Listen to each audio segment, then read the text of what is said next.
তাহলে স্কুল যেতে হবে না। বৃষ্টি মানেই তো মজা, তেলে ভাজা আর ভিজে ভিজে নাচ। তুই এবার জানলা কি করছিস? ঠান্ডা লেগে যাবে। মাছের তোয়ালে ঠিক মতো রাখিস না। মা, আমি খিচুড়ি আর বেগুনি বানাবো, সব কিছু না হাইজেনিক হতে হবে।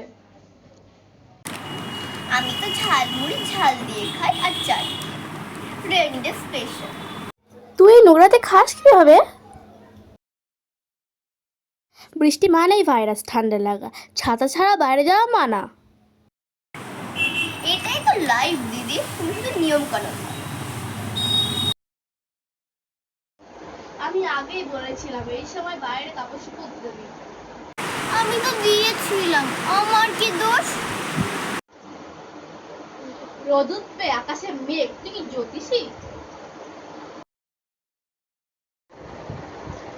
তুই বৃষ্টির মধ্যে বিয়ে বানাচ্ছিস, তাও আবার ফরজ বাড়াতে গিয়ে জীবন দিচ্ছিস। তুমিও তো লিখলে ফেসবুকে, আজই বর্ষায় মন ভিজে ওঠে। তোমরা দুই বোন মিলে বর্ষাকালটাকে সার্কাস বানিয়ে ফেলেছো। তোমরা কি কেউ ঘর পরিষ্কার করবে? তুমি করো না মা, বর্ষায় তো বিশ্রাম দরকার।